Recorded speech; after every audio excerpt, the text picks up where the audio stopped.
Rabbi shrah li sadri wa yassir li amri wahlul 'uqdatam min lisani yafqahu qawli. Allahumma 'allimni ma jahiltu wa zakkirni ma nasitu. Terima kasih kepada Ustaz Khidir, adinda saya sewaktu di sekolah menengah lagi.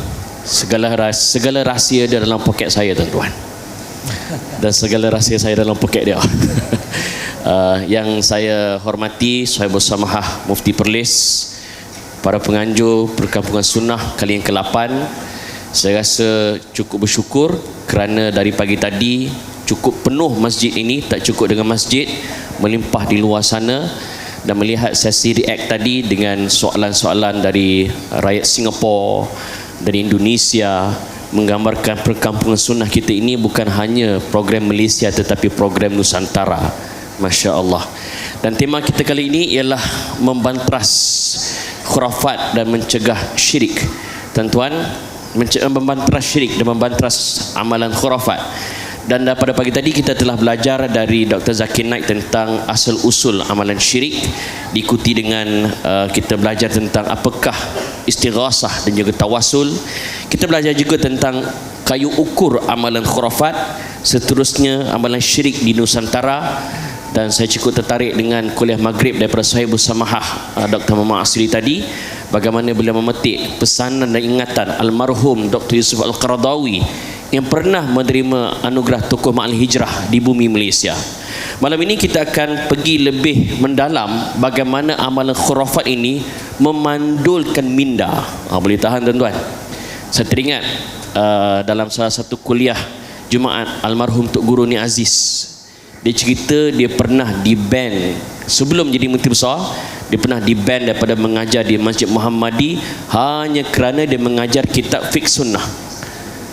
Dan ini kata arwah Tok Guru Ni Aziz membantutkan pemikiran penyebaran ilmu dalam masyarakat. Ini zaman dulu, rupa-rupanya masih lagi berlaku. Dan panel kita pada malam ni bukan kaleng-kaleng, tuan-tuan. Di sebelah kanan saya merupakan Ketua Umum Wahdah Islamiyah, merupakan Ketua Rabitah Ulama dan Da'i ASEAN, Wakil Sekretaris Dewan Pertimbangan Majlis Ulama Indonesia, Wakil Ketua Majlis Intelektual dan Ulama Muda Indonesia, pengajar di Arabic Islamic Institute di Tokyo, Jepun daripada 2002 hingga 2007, merupakan Direktur Umat TV dan sering muncul dan tampil di TV-TV di Indonesia seperti TV One dan sebagainya. Itulah dia, Dr. Zaitun Rasmin. Apa khabar, Doktor? Baik, syukur, alhamdulillah. Ini dia tokoh seorang yang dihormati di Indonesia yang sering muncul di televisyen. Dia tak sama macam sebelah saya. Dia tak dibenarkan muncul di mana-mana stesen TV, tuan-tuan. Pernah sekali Kuips siap beli airtime untuk promote Kuips di sebuah stesen TV, dia muncul sekali. Lepas tu kecoh satu Malaya, lepas tu tak boleh muncul pula. Itu dah bayar, tuan-tuan. Ya, tak apalah. Walau bagaimanapun, alhamdulillah, walaupun dia tak dibenarkan diberi kuliah di masjid-masjid di negeri lain, tapi Perlis menerima Profesor Dr. Rozaimi. Apa khabar, Doktor? Baik, alhamdulillah. Muka tetap senyum walaupun di-ban di televisyen, tuan-tuan.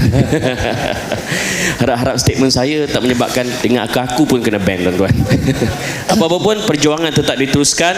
Maka kita mulakan terlebih dahulu perbincangan kita tentang bagaimana amalan khurafat ini memandulkan minda dengan bertanya kepada Dr. Zaitun, di mana kalau kita tengok antara maqasid di dalam Islam adalah untuk memelihara akal.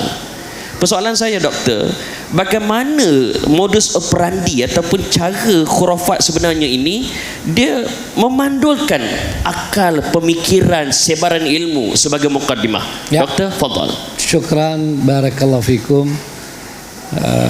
Syukran Ustaz Amin Idris. Ya.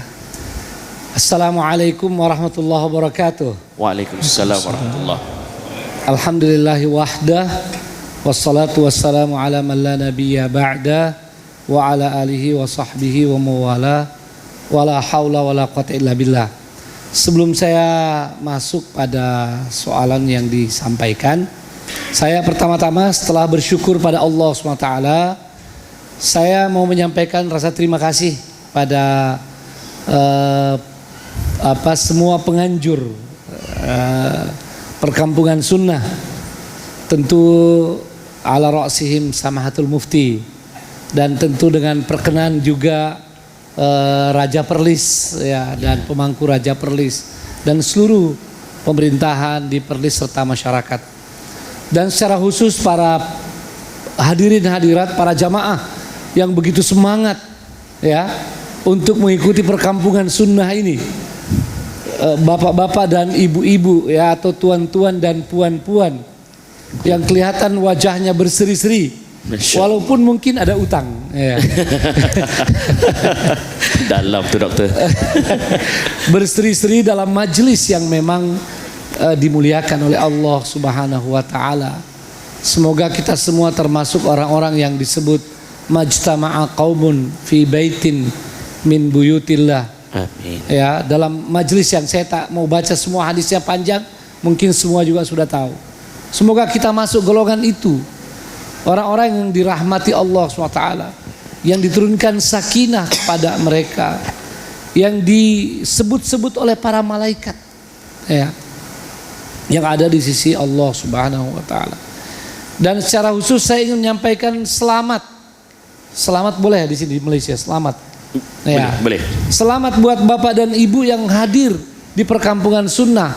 Mungkin ada yang tiap tahun hadir ya, untuk mendapatkan ilmu, untuk memperkuat silaturahim, memperkuat ukhuwah, atau mungkin ada yang hanya karena mendengar kata sunnah, mendengar orang-orang yang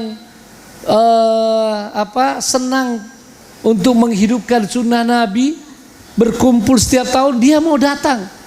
Dia bilang, saya seorang kalau datang bisa menambah jumlah, bisa memperkuat orang-orang yang menghidupkan sunnah. Itu pahalanya tidak sedikit ya, pahalanya begitu banyak. Sebab takfir as-sawadil a'zam ya, yang sangat dianjurkan di dalam Islam. Dan kehadiran Bapak Ibu mungkin tidak dikenal oleh para penganjur, oleh penceramah ya, mungkin tidak dikenal, tapi tak ada satupun yang luput dari catatan Allah Subhanahu wa ta'ala. Dan kehadiran kita ini sangat penting, dan saya ingin menyampaikan ini sebab saya pertama kali hadir perkampungan sunnah, dan saya sangat bersyukur pada Allah SWT. Kalau ini dapat terus dihidupkan, maka ini akan menjadi satu kekuatan kaum muslimin, tapi kekuatan yang tidak menakutkan ya, kekuatan yang menyejukkan. Walaupun barangkali ada orang-orang yang sinis, orang-orang yang tidak begitu suka, atau orang-orang yang mungkin merasa takut, tapi kita semua mengatakan pada mereka, sunnah ini adalah rahmatan lil alamin, sebagaimana Rasulullah SAW diutus, wa ma arsalnaka illa rahmatan lil alamin. Maka dari itu insyaallah semua yang hadir di perkampungan sunnah selalu menjaga senyum ya, di sini maupun nanti di luar, termasuk bertemu dengan orang-orang yang barangkali salah paham dengan kita ya, tetap kita menjaga senyum. Setuju? Setuju. Alhamdulillah. Ini sedikit ambil masa. Masih ada? Masih ada masa. Oh boleh. Teruskan. Ya. Ini bukan TV. Oh iya. Ini masa kita. Oh iya. Tak terhad ya. Tadi tidak ada terhad. Baik. Tajuk kita luar biasa. Betul sekali bahwa memang sebagaimana dijelaskan oleh para ulama, persoalan khurafat ini persoalan yang begitu berbahaya, merusak akal ya, merusak akal yang sebetulnya menjadi salah satu dari karunia terbesar Allah SWT bagi manusia ba'dal iman ya. Dan salah satu maqasidus syariah adalah menjaga akal, tapi khurafat ini merusak akal. Bahkan bukan saja merusak akal, mengikis iman, dan seterusnya, bisa merusak akhlak ya, bisa menghancurkan martabat dan kehormatan. Sebab orang-orang yang terjebak atau bergelimang dengan khurafat ini, kadang-kadang melakukan hal-hal yang merusak martabat dia tapi dia tidak peduli. Ya, naudzubillah min dzalik. Ada yang sampai melakukan, ya ini mohon maaf saya mau cerita. Pernah seorang yang mau jadi gubernur di salah satu negeri lah, tak payah sebut negaranya mana. Isketambola. Kita beramli dokter. Negeri Anta Berantah, mau jadi gubernur. Anta Berantah. Ya. Terus dia datang ke seorang dukun. Kali kedua dia tak bisa datang. Dia hanya kirim kawan rapat dia. Pergi jumpa dengan dukun itu. Dan dukun sudah memberikan dia air. Itu begitu bertemu, ini dengan kawan dia, bukan dengan dukun. Dan dia waktu itu sudah jadi gubernur. Ini mau jadi gubernur kali kedua saja. Ya. Itu sampai dia merangkak menuju kawan itu. Ya. Ini menghancurkan martabatnya. Tahu merangkak ya? Atau tidak tahu? Merangkak, betul. Ya, merangkak. Ya. Orang Perlis kata crawling. Luar biasa. Baguslah supaya kita tidak terlalu tegang ya. Menghancurkan martabatnya, menghancurkan ekonomi. Ada orang-orang yang menghabiskan seluruh hartanya hanya persoalan khurafat ini. Menghancurkan etos kerja yang benar. Ya, jadi malas. Orang tak mau kerja sebab berpikir bisa dapat harta benda yang banyak hanya melakukan hal-hal tertentu. Tapi kalau untuk khurafat itu, dia bisa tidur di gunung 7 hari 7 malam, ya, dengan segala kesulitannya. Tapi kerja yang benar dia tak mau. Ya, ini khurafat menghancurkan seluruhnya. Nah, jadi persoalan khurafat ini adalah persoalan yang harus diwaspadai oleh semua umat. Kita semua sudah tahu, dan saya dengar tadi Pak siang di sini sudah menjelaskan bagaimana contoh-contoh khurafat di Nusantara. Ya, saya tak payah untuk ulang lagi. Ya, nanti kalau perlu discuss nanti kita mungkin angkat contoh-contoh lain.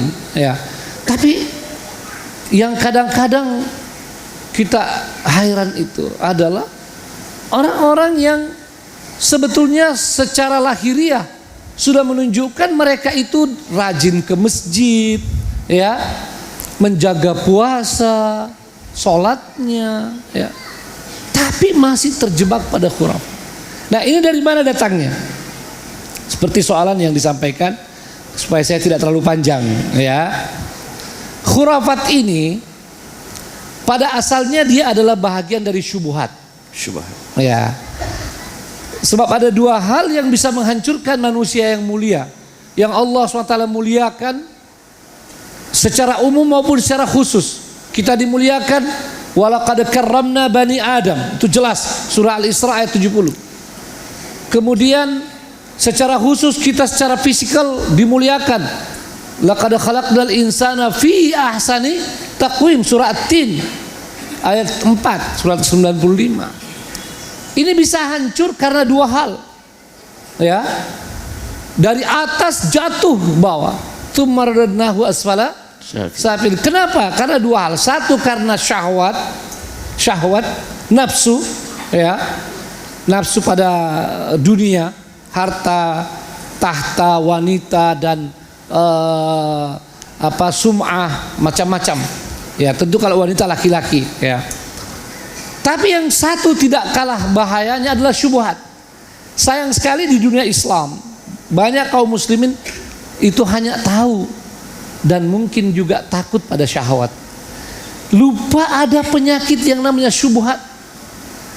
Syubhat ini sangat berbahaya, ya, yang bisa masuk ke dalam seseorang dan menghancurkan seluruh kemuliaan yang dia miliki, bahkan imannya, termasuk juga tadi akalnya. Syubhat itu dari mana? Ya, biasanya dari perasaan, baik perasaan takut atau perasaan tamak. Ini yang paling pokok. Ya. Sebetulnya manusia punya rasa takut yang biasa itu wajar, lumrah. Apalagi kalau takut pada Allah SWT, itu boleh. Tapi takut yang berlebihan dan bukan pada tempatnya, ini yang masalah. Ya. Rasa takut ini takut miskin, ya. Takut sakit, ya, takut sakit. Kadang-kadang karena takut sakit yang berlebihan, ini mohon maaf terutama biasa ibu-ibu, apapun dilakukan. Ada yang bilang ini pakai daun ini, pakai walaupun tidak jelas, ya. Itu semua dilakukan. Dikasih jampi-jampi ini, jampi-jampi itu. Itu karena ketakutan. Ketakutan yang datang karena lemahnya iman dan kurangnya ilmu, itu jelas. Ya.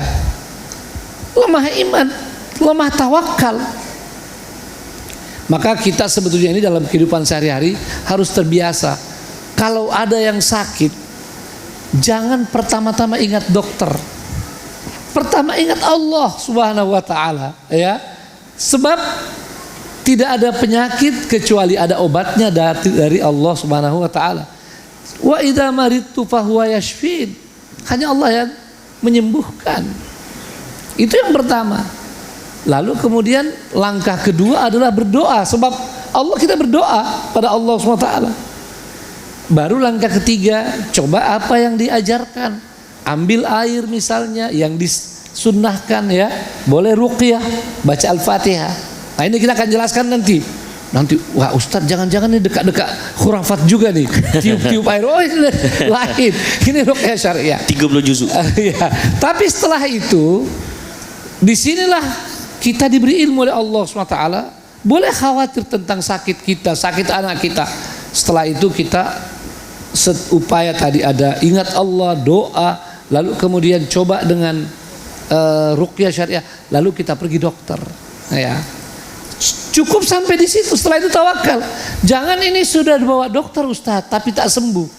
Ada yang kata di sana ada orang pintar. Pintar apa? Jangan-jangan pintar menipu. Itu masalahnya. Ya. Jadi rasa takut atau rasa tamak. Ini persoalan pertama, datangnya syubhat itu dan nanti akhirnya berujung pada khurafat itu. Rasa tamak. Tak ada rasa puas. Sudah ada rezeki dari Allah baik-baik, dia ingin kaya lewat highway. Ya. Dan dia mau highwaynya yang kalau boleh simsalabim. Carilah cara-cara yang khurafat itu. Ya, sudah cantik sebetulnya. Tapi kemudian masih merasa saja kurang. Ini tamak. Ya. Saya mau tanya bapak-bapak, apakah istri bapak-bapak nih, tuan-tuan ya, kalau sini tuan-tuan, ya, lebih cantik dari bulan? Payah soalan tuh. Payah ya, berat ya.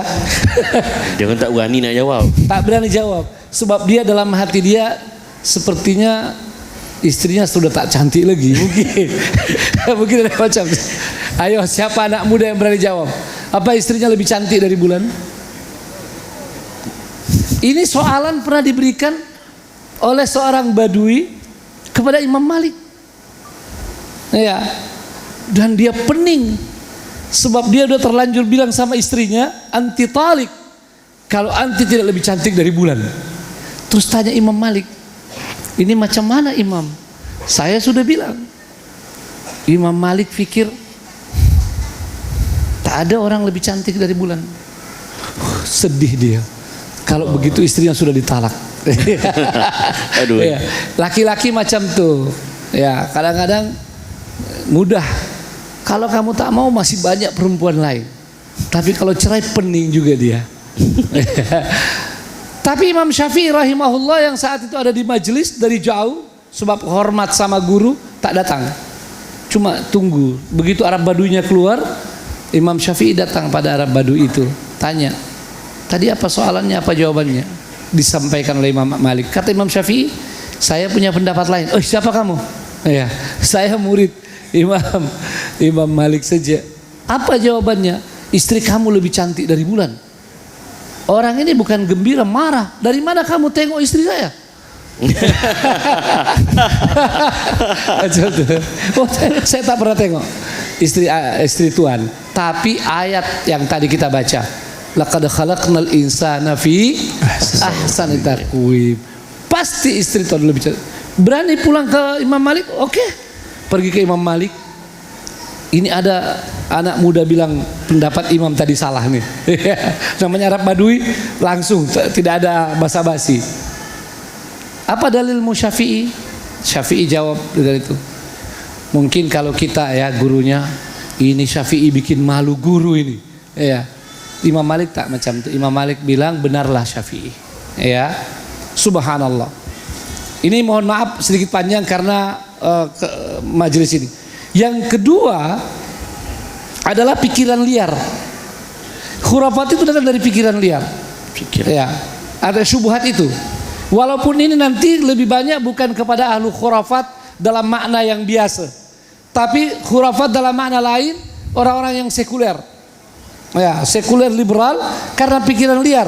Syubhat masuk karena pikiran liar, pikiran yang dibiarkan apapun, ya, tanpa ada hadnya. Ini berbahaya. Ya, maka kita menganjurkan anak-anak muda kita untuk selalu berpikir, tapi perlu diarahkan.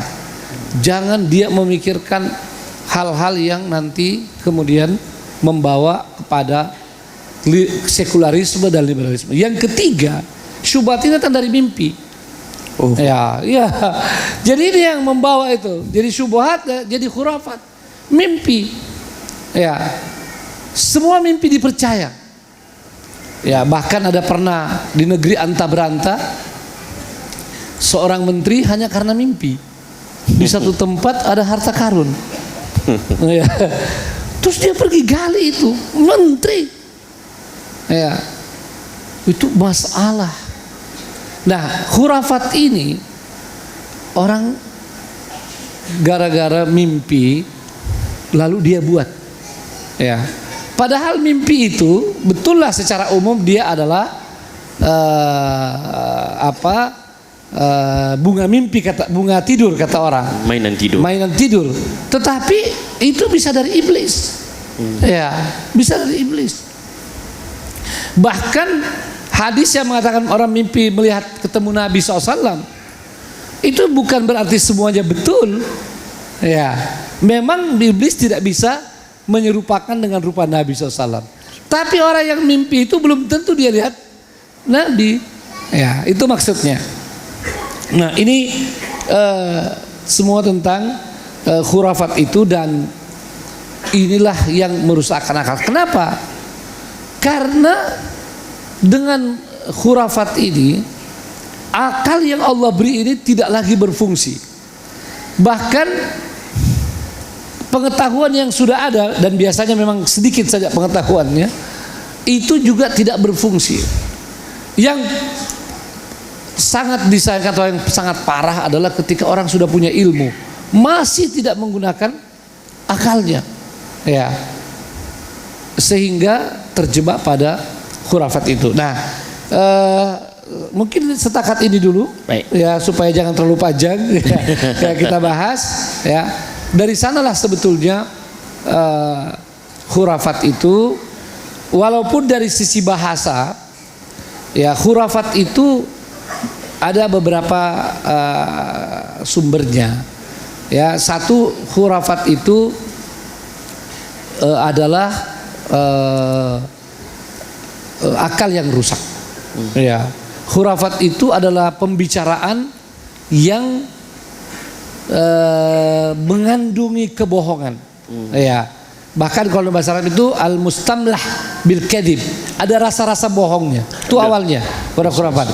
Ada juga khurafat itu ya adalah nama orang yang pernah ditawan oleh jin. Ya, ini banyak riwayatnya yang lemah, tapi yang kuat riwayatnya seperti kata para ulama adalah mauquf.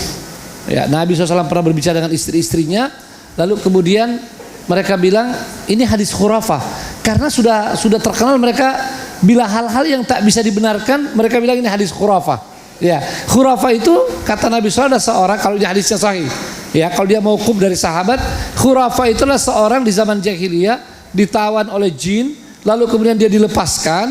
Setelah itu dia bercerita tentang kehidupan jin yang tentu sangat mengherankan, sesuatu yang tidak masuk di akal. Ya, maka sejak saat itu bila ada hal-hal yang tidak masuk di akal, orang bilang gini hadits khurafah, ya, karena asalnya orang bernama khurafah. Lalu secara mustalahnya, khurafah itu adalah seluruh pembicaraan atau keyakinan tentang yang gaib, ya, tidak berdasar pada ilmu syar'i atau tidak berdasar pada syariat dan tidak berdasar pada akal sehat. Itu kira-kira semua, ya, pembicaraan atau keyakinan tentang hal yang gaib, yang tidak terlihat, tidak nampak,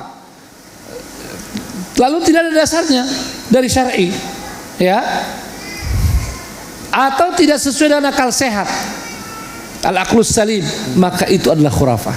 Nah, selanjutnya saya serahkan kembali. Terima kasih doktor. Sebagai pembukaannya cukup cantik dan enak.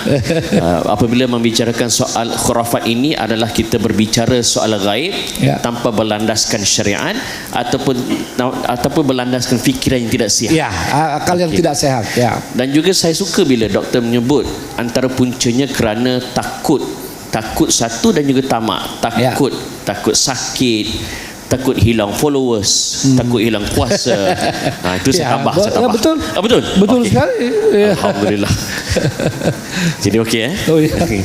Cumanya Dr. Rozaimi, Profesor Dr. Rozaimi, ini gini, apabila kita melihat adanya amalan-amalan khurafat yang jelas-jelas syirik itu tak apalah, yang disaluti dengan nama agama, disaluti atas nama ibadah, disaluti atas nama ajaran turun-temurun. Bila nak tegur dituduh pemecah belah masyarakat. Bila nak tegur dituduh sebagai melanggar amalan turun-temurun. Bila nak tegur dikatakan sebagai melanggar mazhab Syafi'i. Sudah. Jadi macam mana Islam mengajar kita tindakan di dalam mengatasi benda khurafat ni? Prof, TV tak boleh masuk, kita masuk YouTube. Silakan. Assalamualaikum warahmatullahi wabarakatuh. Salam. Alhamdulillah, nahmaduhu wa nasta'inuhu wa nastaghfiruh wa na'udzu billahi min syururi anfusina wa min sayyiati a'malina. Man yahdihillahu fala mudhillalah wa man yudlil fala hadiyalah. Asyhadu an la ilaha illallah wahdahu la syarikalah wa asyhadu anna Muhammadan abduhu wa rasuluh. Allahumma salli wa sallim ala Muhammad wa ala alihi wa sahbihi ajma'in, amma ba'd. Terima kasih kepada sahabat saya Amin Idris, moderator pada malam ini, dan sahabat saya juga Dr. Zaitun daripada negara jiran kita, saudara kita, iaitu Indonesia. Alhamdulillah, tuan-tuan dan puan-puan masih lagi dapat bertahan walaupun kita bersiaran agak sedikit lewat, tapi alhamdulillah kehadiran masih ramai. Saya sebut takbir, tuan-tuan sebut Allahu Akbar boleh? Takbir. Allahu Akbar. Dengar ni, ramai orang kalau ceramah orang. Bukti. Yang tahu, yang faham ya. You know. Ada yang baru faham. Agak-agak makcik-makcik boleh faham kau makcik-makcik ya? Boleh faham. Ramai malam ni, alhamdulillah. Bila Amin sebut tentang tak boleh masuk TV, sebenarnya betul, itu cerita betul. Kita bayar siaran dekat TV Al-Hijrah 20,000 lebih untuk dapatkan slot airtime. Kita hantar wakil kita, pensyarah kita pergi, okey. Tapi untuk 2 slot yang terakhir saya pergi. Rektor pergi. Tapi hanya sekali je. Lepas tu dia tak bagi yang slot yang terakhir tu, dia tak bagi. Dia kata kena hantar orang lain. Saya kata mana boleh, kita bayar, tiba-tiba dia nak arah kita buat itu dan ini. Kan? Jadi dia janji nak refund, tapi setakat ni tak sampai lagi. Refund cepat TW Hijrah. Tuan-tuan hati-hati masuk TW Hijrah. Kadang-kadang dah bayar, dia tak bagi masuk. Ni satu benda yang tidak profesional. Saya nak guna platform ni, saya lama dah diam, tapi Amin sebut kan, dia saja je membakar kan, dia tahu kita jenis cepat terbakar. Jadi TW Hijrah tolong bayar refund cepat kan, itu duit zakat. Kami bergerak dengan duit zakat, jangan lambat-lambat bayar. Ini nak cerita TW Al-Hijrah kena jadi TW Islamik. Janji jangan ingkar kan. Lama simpan tu. Lama simpan ni. Tak apa. Ini CEO dia lah. Saya pesan pada CEO dia supaya bayar cepat dan be professional. Bila you nak niaga, dah ada kontrak, jangan suka-suka batal. Kita boleh saman, tapi tak apalah, kita tak mau gaduh kan. Nanti ada orang buat video lagi, dia kata Rora suka bergaduh. Cerita tentang khurafat. Khurafat seperti mana yang Dr. Zaitun sebut tadi, ialah cerita yang diletakkan garam supaya ia menarik dan ia sedap untuk didengar. Dan khurafat ini, khurafah ialah satu perkataan yang telah ada daripada zaman dulu lagi. Ada sebahagian riwayat yang menyebutkan hadithu khurafah. Kan dikatakan ada seorang lelaki yang ditawan oleh jin, kemudian dia balik dan menceritakan perkara-perkara yang pelik, sehingga bila orang dengar cerita-cerita pelik lepas tu, orang kata ini cerita khurafat. Kan? Khurafah ataupun cerita-cerita yang rekaan ini, cerita-cerita yang tak diketahui benar ataupun tidak ini, tidaklah semuanya dilarang. Kita duk layan cerita-cerita science fiction kan, Back to the Future lah, macam-macam cerita kita duk tengok. Bukanlah semua cerita-cerita yang direka ini dilarang. Kita dalam sejarah tradisi kita pun ada cerita Alfu Lail wa Laila, 1001 malam kan. Itu adalah cerita yang orang semua tahu. Ini cerita yang tidak ada orang kata apa, bukti kebenarannya, tetapi diceritakan sebagai satu sumber sastra, sekadar orang nak dengar, orang nak berhibur.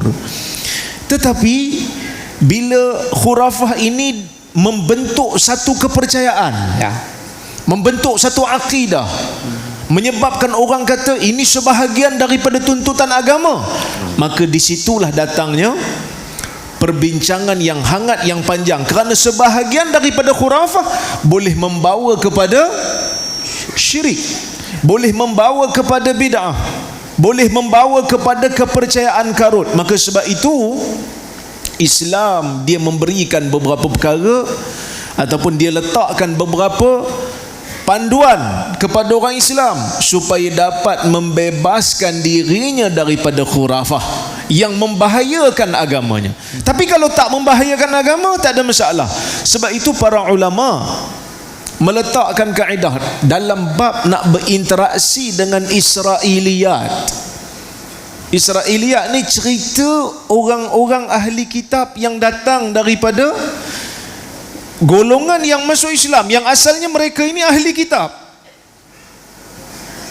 Bila dia orang masuk Islam, adalah orang-orang Islam duk tanya, dulu dalam kitab-kitab terdahulu cerita macam mana? Jadi dia orang ni berdasarkan pengalaman, berdasarkan ilmu yang sebelum, mereka ceritanya macam ni, ceritanya macam ni. Dan Nabi SAW sebut dalam sebuah hadis riwayat Imam Al-Bukhari, Nabi kata apa? Wa hadithu an ahli al-kitab wala haraj. Boleh cerita daripada cerita-cerita Israiliyat, daripada cerita ahli kitab, tak ada masalah. Dalam riwayat yang lain disebutkan la tusaddiquhum wa la tukadzibuhum. Cuma dalam bab Israiliyat ni, jangan kamu membenarkan mereka dan jangan kamu kata mereka bohong selagi mana tidak ada bukti. Jadi bila Islam datang, dia nak bersihkan manusia ni, dia nak jadikan manusia ni cerdik, dia nak jadikan manusia ni bijak. Maka Allah Azza wa Jalla menjadikan akal manusia itu adalah satu perkara yang dilindungi, dan dia termasuk dalam daruriyatul khams, benda yang darurat yang 5. Jaga agamanya, jaga nyawanya, jaga akalnya, jaga nyawa, jaga akal, jaga nasab, dan juga jaga harta. So jaga akal termasuk dalam daruriyat al-khams, dan dia terletak di antara daruri ataupun di antara perkara yang dilindungi oleh Islam. Oleh kerana itulah Islam tidak membenarkan manusia ini buat perkara yang boleh menghilangkan fungsi akal ya. Allah Azza wa Jalla mengharamkan kita minum arak. Kenapa dilarang minum arak? Dilarang itu sepakat ulama mengatakan illatuhul iskar, illahnya, faktor pengharamannya adalah disebabkan oleh kerana ia menghilangkan akal. Bahkan di dalam hadis Nabi sallallahu alaihi wasallam melarang orang-orang Islam ni untuk menyamakan diri dengan haiwan. Nak buktikan umat Islam, manusia yang namanya mukmin, yang menyembah Allah, bila mereka salat, jangan salat dengan gerakan seperti patukan ayam. Jangan bila salat, bila kamu sujud, kamu letakkan siku kamu di lantai seperti mana bentuk anjing. Kerana Nabi SAW nak bezakan kita daripada haiwan. Kamu bukan haiwan. Bahkan Allah Azza wa Jalla mencela orang-orang yang tidak menggunakan fikirannya, tak menggunakan jiwanya untuk memahami. Allah Ta'ala mengatakan walaqad dhara'na li jahannama katsiran minal jinni wal ins lahum qulubun la yafqahuna biha wa lahum a'yun la yubsiruna biha walahum adhan la yasma'una biha ulaika kal an'am balhum adall. Allah Subhanahu wa taala cela golongan yang tidak menggunakan akal dan jiwa untuk memahami. Allah Taala kata sesungguhnya kami heret ke dalam neraka tu ramai daripada kalangan jin dan manusia. Lahum qulub, kami berikan kepada mereka jiwa. Tadi Ustaz cerita pasal akal, kenapa cerita pasal jiwa? Kenapa cerita pasal jantung? Kerana jantung itulah yang membuat keputusan berdasarkan nasihat yang diberikan oleh akal. Akal ni dia bagi nasihat pada jantung. Jantung ni ada 2 nasihat, ada 2 penasihat. Satu akal, satu nafsu. Ni saya sebut dulu. 2 penasihat, satu akal, satu nafsu. Nafsu ada kawan baik. Siapa kawan nafsu? Syaitan. Akal ada kawan baik. Siapa kawan baik bagi akal? Ilmu. Allah Azza wa Jalla menggalakkan kita menuntut ilmu untuk menguatkan akal tu, supaya nasihat yang diberikan oleh akal menjadi dominan kepada jantung. Untuk jantung dengar, oh betul, logik, oh betul, strong argument, maka dia akan terima. Tapi kalau fikiran kita akal tak ada, akal kita ilmu tak ada, maka kita nak bagi nasihat apa? Dia tak mampu nak memberikan nasihat yang baik. Maka pada ketika itulah syaitan akan menguasai nafsu, dan nasihat yang diberikan oleh nafsu itu lebih didengari oleh jantung. Jantung kata betul juga. Tapi bukanlah maknanya nafsu ni akan bisik benda yang tak elok je semata. Kadang-kadang dia bagi yang elok juga. Cuma dia sentiasa dipergunakan oleh syaitan. Kalau kita tak hati-hati, kita tak kuatkan akal, maka dalam keadaan tu biasanya akal akan tewas. Allah Subhanahu wa taala kata lahum qulub la yafqahuna biha. Mereka ada jantung tetapi mereka tidak mahu memahami. Walahum a'yun la yubsiruna biha. Mereka ada mata, mereka tidak mahu melihat. Walahum adhanun la yasma'una biha. Mereka ada telinga tapi mereka tak mahu dengar. Mereka itu seperti haiwan, ternakan. Balhum adal, bahkan mereka lebih sesat daripada itu. Kerana apa? Kerana haiwan, walaupun mereka tidak mempunyai akal sebaik kita, tetapi mereka tetap taat kepada Allah. Pernah tengok lembu buat demonstrasi? Kami Persatuan Lembu-Lembu Sedunia nak buat demonstrasi. Sebab apa? Boring makan rumput. Ada? Tak ada. lembu daripada awal sehingga ke akhir hayat, makan rumput, tak pernah jemu. Dia tak pernah buat demonstrasi, dia taat pada Allah Azza wa Jalla. Manusia nak menjadi selamat perlu menggunakan akal. Dan bukan hanya sekadar Allah Azza wa Jalla suruh kita pakai akal, Allah suruh kita perhati, kerana mata dan telinga menjadi sumber bagi ilmu yang dipanggil sebagai empirical, supaya kita berfikir. Afala yanzuruna ilal ibili kaifa khuliqat. Allah Ta'ala sebut ketika turunnya ayat ni, Allah Ta'ala turunkan kepada orang Arab. Unta ni orang Arab tengok hari-hari. Allah Ta'ala suruh fikir, tengok, fikir, tengok dan fikir.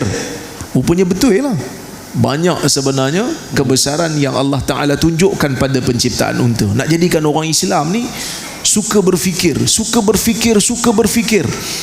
Dan apabila mereka berfikir, akal mereka menjadi tajam, akal mereka menjadi cerdas. Mereka tak mudah untuk terima berita-berita, cerita-cerita yang tidak ada sumber. Maka datanglah satu ayat, Allah Ta'ala suruh tabayyun. Ya ayyuhalladzina amanu in ja'akum fasiqun binaba'in fatabayyanu.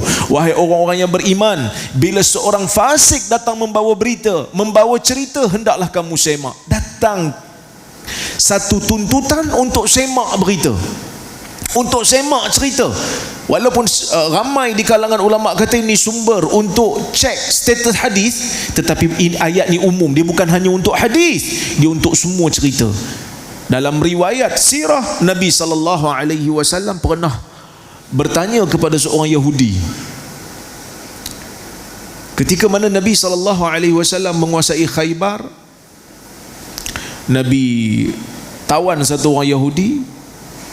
Kerana sebelum tu Nabi dah berperang dah dengan orang Yahudi Bani Nadir. Waktu tu Nabi kata mereka tewas. Nabi kata kamu boleh keluar. Nabi halau mereka. Kamu boleh bawa kelengkapan yang boleh dibawa oleh unta kamu je.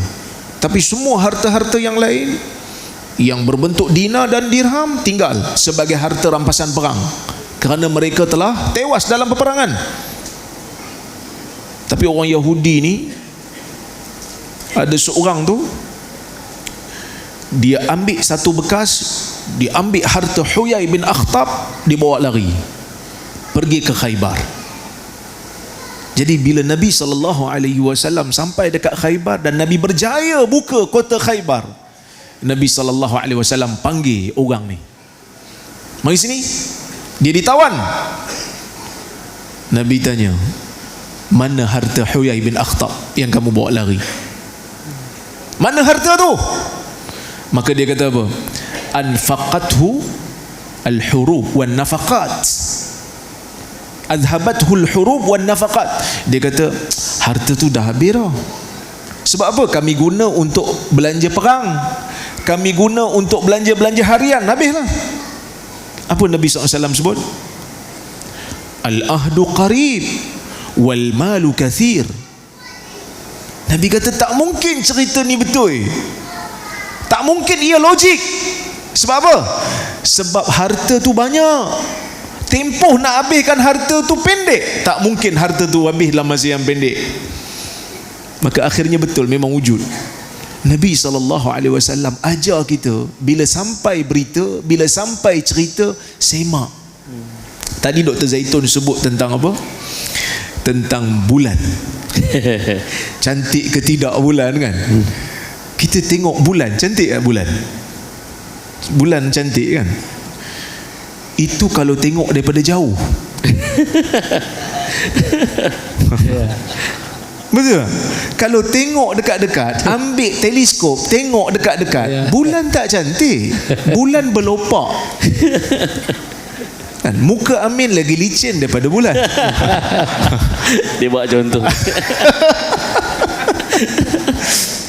Nak bagi tahu apa dia? Nak bagi tahu cerita-cerita yang datang kat kita ni, kadang-kadang kita dengar, kita rasa macam, ui hebatnya, betul, kita rasa macam terpesona dengan cerita tu. Kan? Ada orang cerita Habib Fulan hafal 100,000 hadis. Kita dengar, hebatnya. Tapi bila baca hadis palsu juga. Dalam tu. Hadis sahih ni, hadis sahih, kitab sahih yang paling besar yang dikumpul di zaman ni ialah yang ditulis oleh Syekh Al-A'zami, Al-Jami' Al-Kamil. Tak sampai 100,000 pun.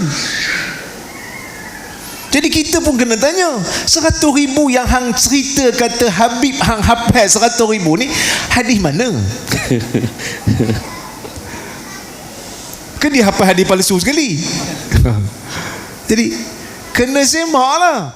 Sebab tu dengar cerita daripada jauh nampak cantik, nampak hebat, macam bulan. Daripada jauh nampak cantik, nampak indah, nampak cerah, nampak putih. Sebab apa? Sebab dia duduk di langit yang gelap, yang lain tak mampu untuk lawan dia. Tapi kalau kita ambil teleskop, kita teropong, kita nampak banyak lopak, banyak longkang.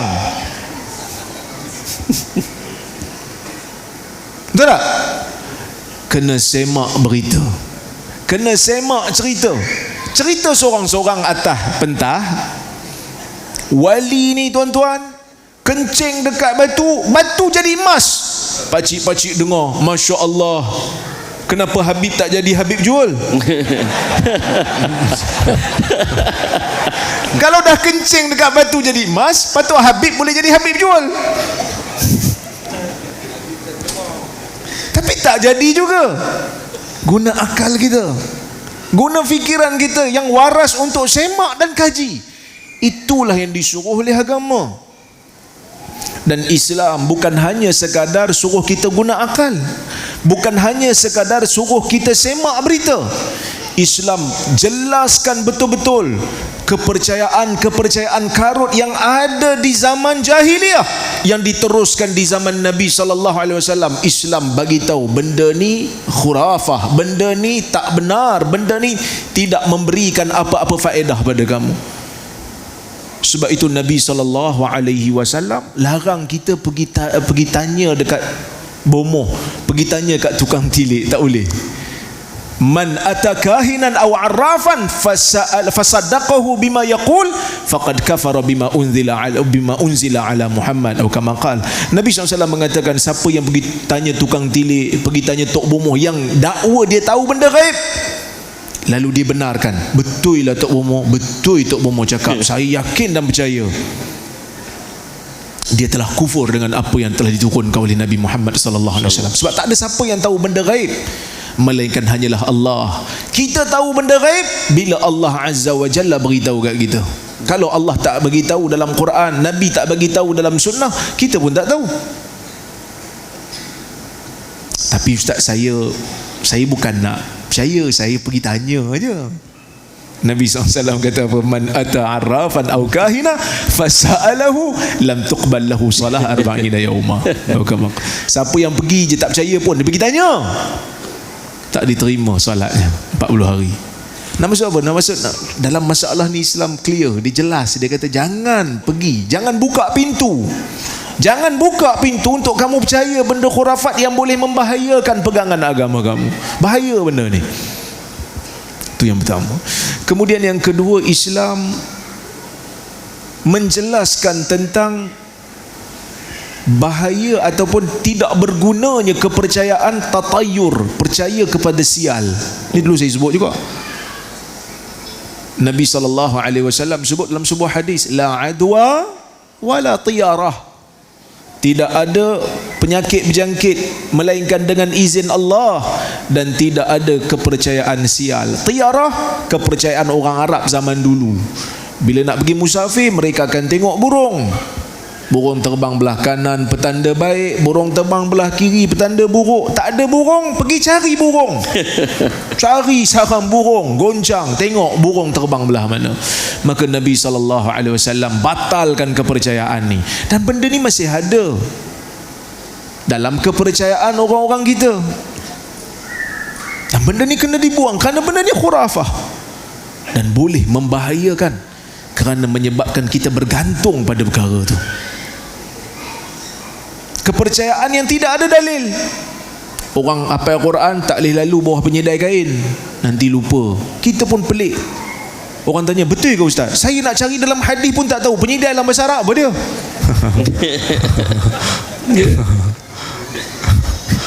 Kan? Duduk atas bantal, punggung jadi bisul. Kan? Saya, sahabat saya Ustaz Rosfan, pengarah pusat Islam KUIPS, dia baru ni kena operation. Dia punya bawah ketiak dia kena bisul. Bukan duduk je, bukan duduk atas bantal, kadang-kadang bawah ketiak pun boleh kena. Maka sebab itu Islam dalam masalah ni clear. Dan Islam tidak membenarkan kita bergantung dengan benda-benda yang tak beri manfaat dan mudarat. Sebab itu Umar clear bagi tahu sewaktu dia cium Hajar Aswad, inni a'lamu annaka hajar la tanfa' wa la tadur. Aku tahu engkau batu tak beri manfaat dan tak beri mudarat. Kalaulah tidak kerana Nabi, aku melihat Nabi cium, aku pun tak cium kau. Satu akidah yang clear, satu akidah yang bersih. Kan? Satu akidah yang bersih, yang kita kena jadikan diri kita faham masalah ni. Islam suruh kita menggunakan akal fikiran. Islam suruh kita semak berita betul-betul, check.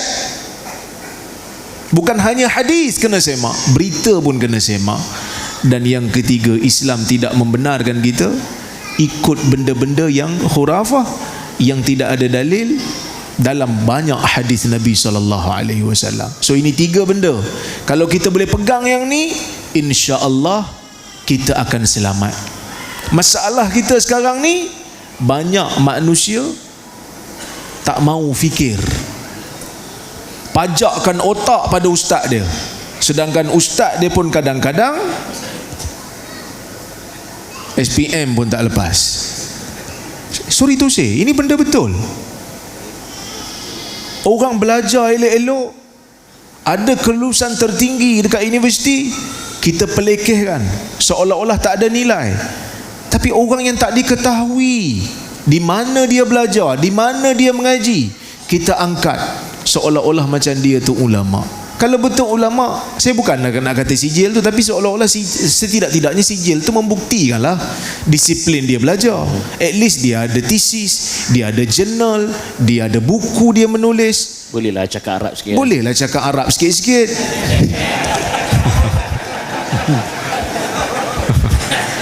Kalau kita cakap Arab tu adalah mubtada' khabarnya.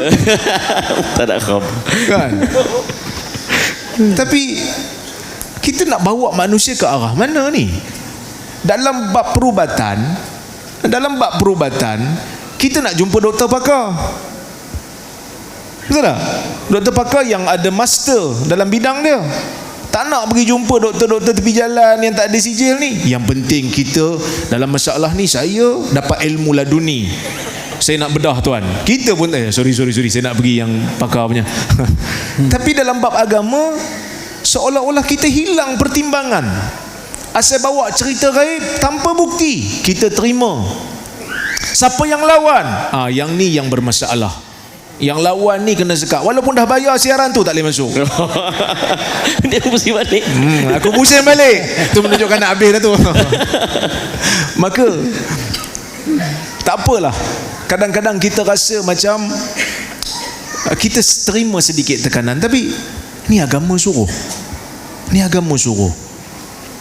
Kita nak hidup dalam dunia ni bukan lama, tapi setidak-tidaknya kita buat sesuatu untuk menyelamatkan umat kita daripada terjebak dalam perkara-perkara yang khurafah, yang boleh merosakkan pegangan agama, yang boleh merosakkan akal fikiran. Kan? Sampai boleh percaya. Ada seorang ustaz dulu kan, dia kata roh boleh berpindah jasad. Saya ingat yang roh boleh berpindah jasad ni bukan akidah Islam. Tapi bila kita tegur, kita pula kena. Hang bukan tahu, hang Wahabi. Lah kali dia tarik. Bila dia tarik, oh Masya Allah ustaz bagusnya. Yang tuduh Wahabi tu tak tarik pun Wahabi tu. Buat lupa je. Kita buat lupa. Allah Azza wa Jalla tidak lupa. Jadi itulah dulu untuk round pertama ni. Saya serah kembali kepada Bro Amin. Silakan. Terima kasih Dr. Rozaimi di atas jawapan yang cukup padu. Ada sikit luahan perasaan tu biasa tuan-tuan. Dr. Zaitun, kalau di Indonesia kan dibandingkan dengan di Malaysia, sekiranya ada usaha untuk mengkritik amalan-amalan khurafat, maka akan ada pelabelan seperti haluan kiri, golongan muda, yang tadi sebut Wahabi. Saya ingat arwah Tok Guru Aziz dulu pernah diboikot oleh pondok-pondok hanya kerana dia mengatakan tupai itu halal dimakan. Pernah suatu ketika. Bagaimana situasi di Indonesia? Dan adakah doktor melihat situasi ini satu benda yang kritikal ataupun sekadar gigitan nyamuk begitu sahaja? Kan? Sekadar berlalu, biarkan sahaja. Dan adakah kita perlu risau tentang situasi sebegini? Ya, terima kasih. Itu salah satu cabaran yang kita hadapi di tengah-tengah umat kita di dalam menghidupkan Islam yang sebenar. Islam yang sebenar itu adalah Islam yang berlandaskan ilmu. Doktor, saya mohon izin, saya betulkan sedikit bagi dekat dengan begitu dia. Ilmu syar'i. Ilmu syar'i. Iya, berdasar pada Alkitab, As-Sunnah, ijma' ulama, dan nanti yang tak ada pada ketiga ini ada Al-Qiyas. Ya. Yang juga menjadi salah satu jalan keluar terhadap seluruh permasalahan yang dihadapi oleh umat Islam. Nah, sayang sekali sebahagian orang yang terjatuh pada khurafat ini tak tahu itu ada qiyas. Ya. Jadi dia kalau tak dapat apa yang pernah dia pelajari, ya, atau dia pernah baca dan ilmunya sedikit, maka dia cari-cari, ya, dari perkataan siapapun, dari yang penting bahasa Arab. Ini juga masalah. Saya sedikit Ustaz Rozaimi ini. Kadang-kadang juga yang orang terjadi khurafat ini asal ada yang ada bahasa Arabnya. Asal bunyi bahasa Arab. Ya, asal bunyi bahasa Arab. Ya. Jadi padahal kadang-kadang itu syirkiyat. Ya. Itu adalah kesesatan. Jadi memang persoalannya pada ilmu. Tapi itulah bahwa cabaran kita, ada orang-orang yang tidak mau mendengarkan atau memikirkan apa yang disampaikan oleh orang lain. Ya. Padahal sepatutnya orang Islam itu tak ada rasa takut. Ya, kalau ada orang lain menyampaikan sesuatu, ya, didengarkan, lalu kemudian kalau betul diterima, kalau tak betul mari disampaikan mana yang betul, ya. Bukan mencari istilah-istilah untuk membuat orang takut, ya. Dan itu tidak akan banyak gunanya. Ini kita perlu sampaikan, tuan-tuan dan puan-puan, kita tidak perlu khawatir dengan orang-orang yang misalnya memberi label, ya, label Wahabika, label apapun, ya. Sebab dari zaman Nabi SAW pun sudah terjadi. Nabi SAW diberi label sebagai sahir, sebagai majnun, ya, dan lain sebagainya. Dan begitu pula ulama-ulama kita yang terdahulu, ya.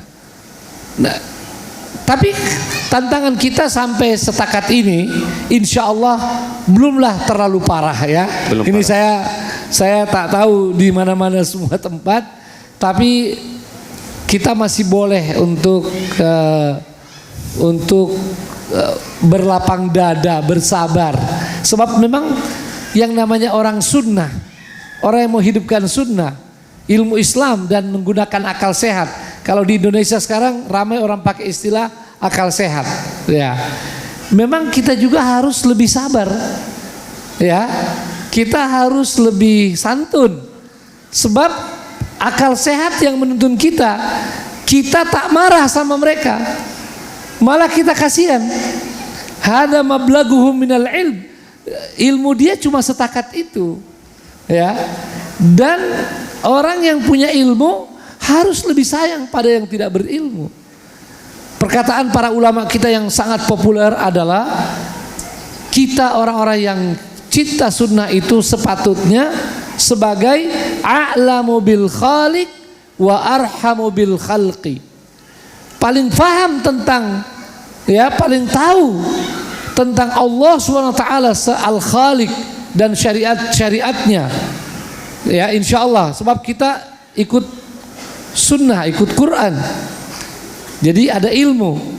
Tapi kita paling sayang kepada al khalq, dan kita tidak saja sayang pada orang-orang yang sudah sefaham dengan kita atau orang-orang yang mau hidup dengan ilmu, tapi mereka yang dalam khurafat atau bahkan menentang kita sayang pada mereka sebagaimana Nabi SAW sayang pada orang-orang yang menentangnya.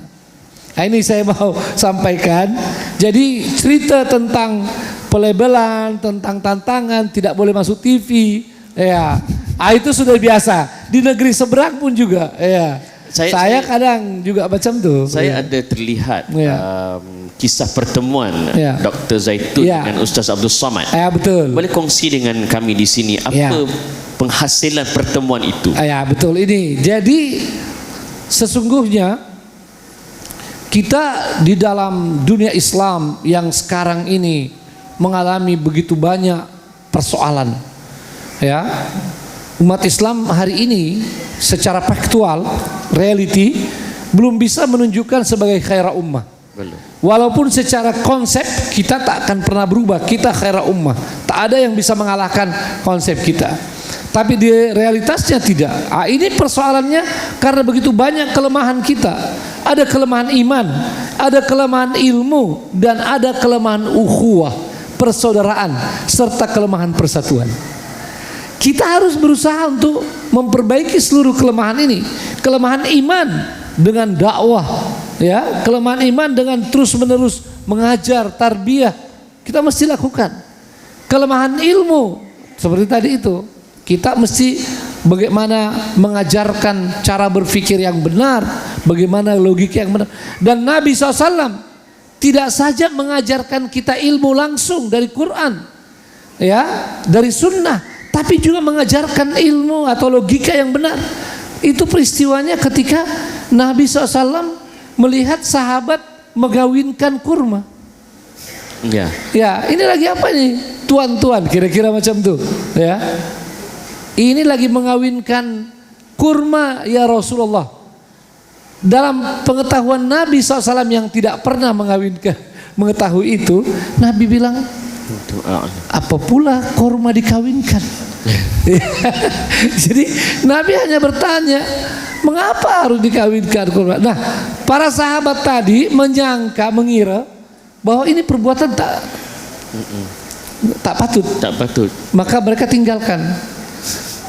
Pada saat panen kurma, Nabi tanya, heran, kenapa kurma sedikit?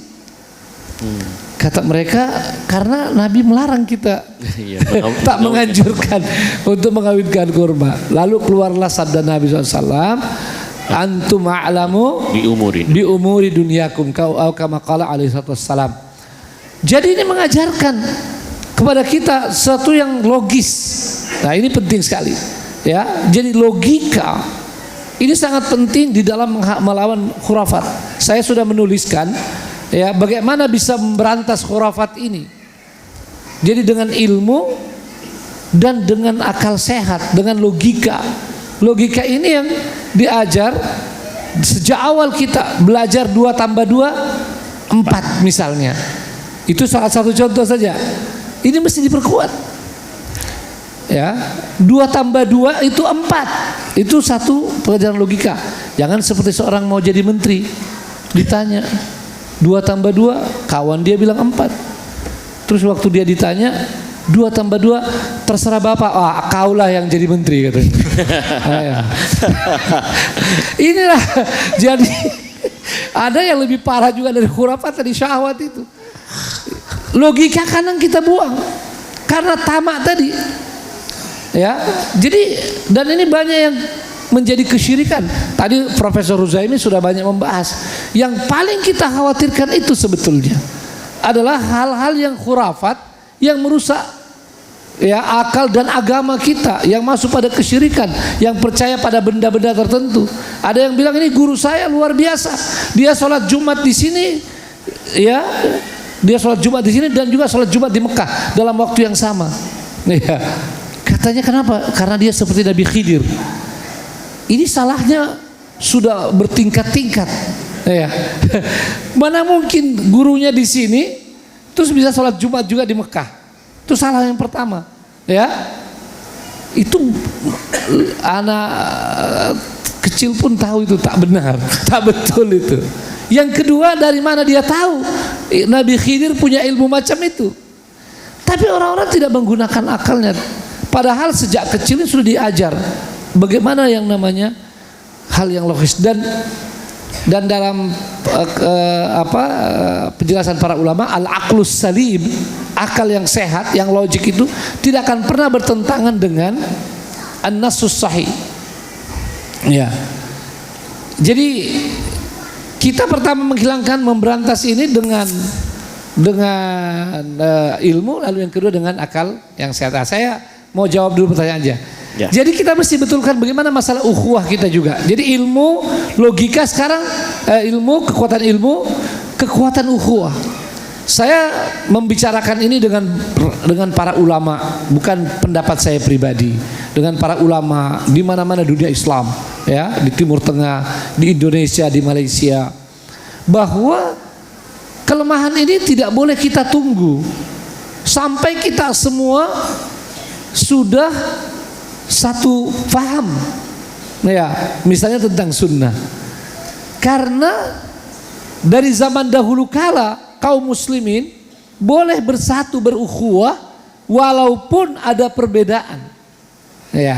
Tapi perbedaan itu bukan perbedaan yang sangat jauh pada pokok-pokok agama. Kalau pada pokok agama atau pada khurafat kita tak boleh bersatu, betul? Ya, kita tak boleh bersatu. Sama-sama mau mengakui, meyakini seperti tadi guru dia sholat Jumat di sini dan juga di Mekah. Tapi pada pokok agama kita sama.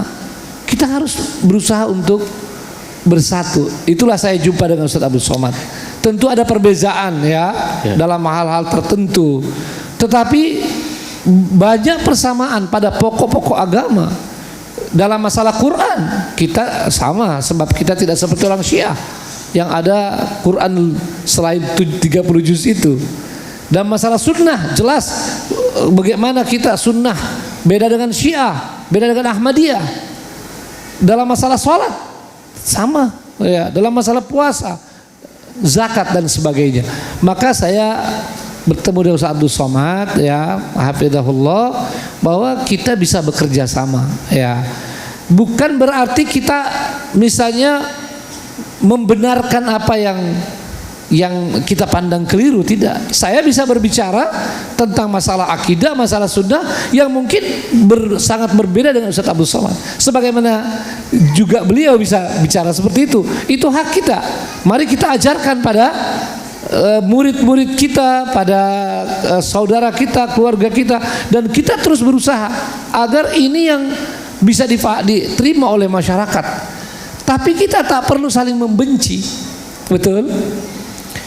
Saya bertemu, ya, selain kalau kisah-kisah mungkin sudah biasa kita dengar bagaimana ulama-ulama dahulu yang punya perbedaan begitu tajam, tapi mereka bisa bekerja sama, ya. Artinya ketika tidak dalam pokok agama, ya. Ini saya tak perlu kasih contoh, saya kasih contoh yang gampang saja.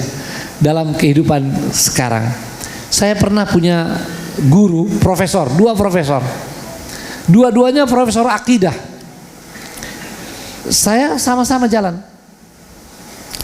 Terus profesor yang satu nih, dia menganggap foto itu haram. Oh ya, taswir haram.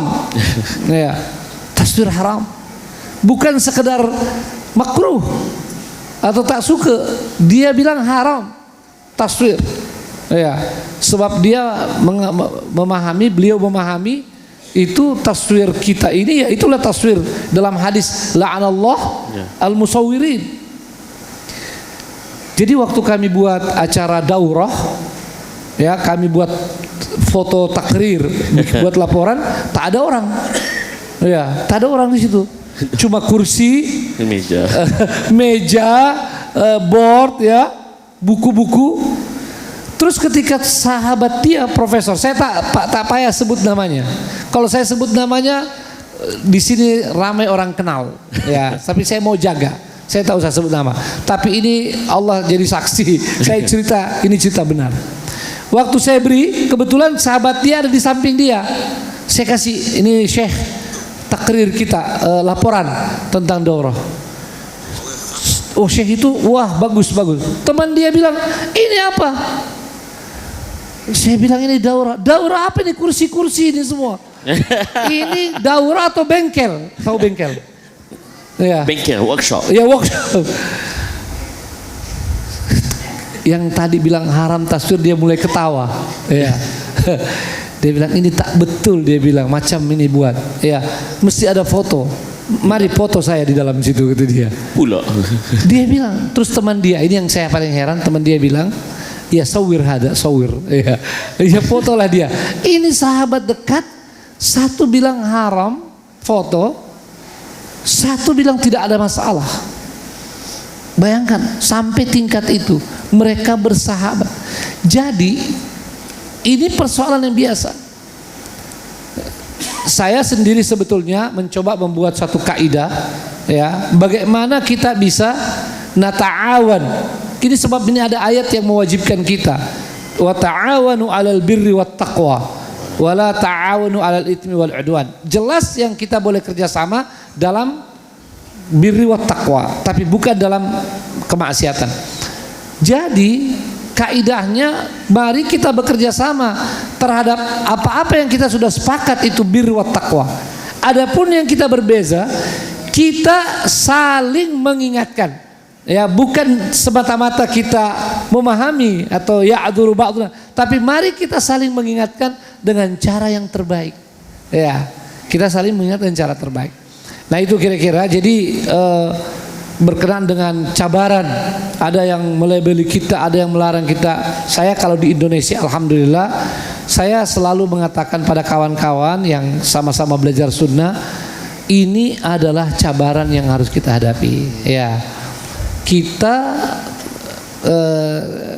sebagaimana mengikuti contoh Nabi, kita bisa tetap tersenyum, ya, tersenyum, ya. Walaupun kalau ada hak kita boleh diminta seperti Prof tadi tetap meminta haknya, ya, yang belum di-refund itu, ya. Belum refund.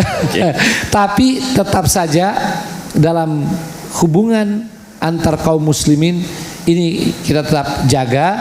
Nah, yang paling penting mari terus sebarkan ilmu dan kemudian sebarkan, ajarkan cara berpikir objektif dan logis. Ini insya Allah bisa melawan dan memberantas khurafat itu. InsyaAllah. Ya. Terima kasih Dr. Zaitun. Ya. Sebelum saya beralih pada Dr. Zaimi, ada singkuman kepada Tuan Hayazi bin Mat. Isteri ada masalah kesihatan. Ni rentitan daripada isteri bagaikan rembulan tadi. Semangat dia, Masya Allah. Jadi isteri kepada Tuan Hayazi bin Mat, dia ada sedikit masalah kesihatan dan dia sekarang ni berada di ambulan Jepam di depan kemah Rustia. Jadi minta kepada Tuan Hayazi bin Mat untuk terus ke sana sekarang, insya-Allah. Semoga Allah berikan kesihatan kepada isteri Tuan Hayazi. Saya kembali kepada Profesor Dr. Rozaimi. Di dalam kita berhadapan dengan masalah khurafat ni, saya ingat lagi sampai kadang-kadang orang berhujah dengan hujah yang kelakar.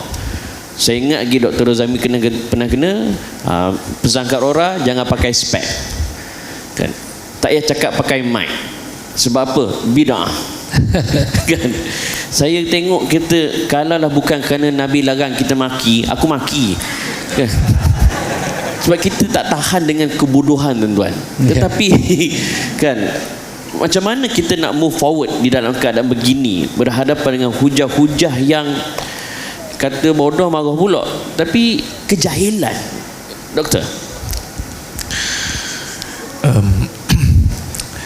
Pendakwah ini, dia berdakwah bukan semata-mata untuk kalam dia diterima, tetapi dia berdakwah adalah kerana dia ingin mengutip kelebihan daripada dakwahnya. Allah Subhanahu wa taala mewajibkan ke atas umat Islam ini, sebahagian daripada mereka perlu melaksanakan al-amru bil ma'ruf wan nahyu 'anil munkar. Melaksanakan kerja, ajak orang buat benda baik dan cegah orang buat benda mungkar. Ajak orang buat benda baik ni ramai orang buat, tetapi nak mencegah perkara mungkar ini tidak begitu ramai, kerana kita panggil apa, kesan dia kepada diri itu mungkin besar. Tadi ada seorang sahabat, dia datang kepada saya lepas solat. Kebetulan saya lambat sikit tadi, datang-datang dah azan, so tak boleh nak masuk masjid penuh. Saya semayang dekat solat dekat bawah kemah. Lepas saya solat tu, dia datang jumpa saya. Dia kata, saya datang daripada negeri antah berantah. Saya datang, saya nak minta maaf. Dia kata kenapa? Saya banyak share klip-klip asatizah daripada Perlis. Saya banyak dengar channel Promedia. Disebut tadi Promedia, mungkin juga disebut sekali dengan Suara Sunnah. Ni dua channel ni kembar lah bagi saya. Sama kan, segmen dia sama. Dah tu kenapa nak minta maaf kan? Saya dalam hati saya sebut. Dia kata sebab saya share banyak. Tapi bila ada satu kali tu saya share Dr. Ora punya kuliah. Lepas saya share Dr. Ora punya kuliah, saya dipanggil oleh majikan saya.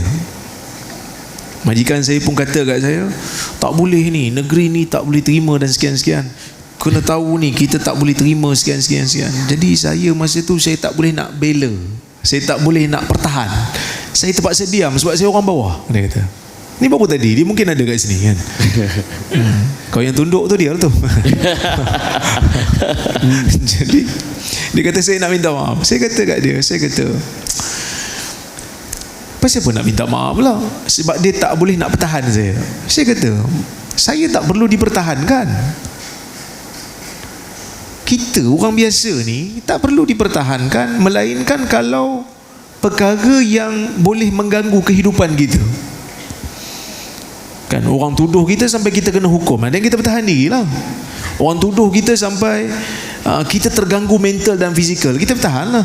Tapi kalau orang setakat nak kata kita Wahabi ke apa ke, bagi saya, kalau kita tak tahu benda tu, dan benda tu tak mengganggu tugas-tugas hakiki kita, tak mengganggu organisasi kita, tak mengganggu reputasi kita dalam dakwah, tak mengganggu apa-apa pun, tak mengganggu keluarga kita, bagi saya benda ni bukanlah satu benda yang besar. Benda ni bukan satu benda yang besar, dan saya pun tak tahu pun. Jadi saya pesan pada dia, tak payah pening-pening kepala, tolong bagi tahu pada yang terdekat dulu.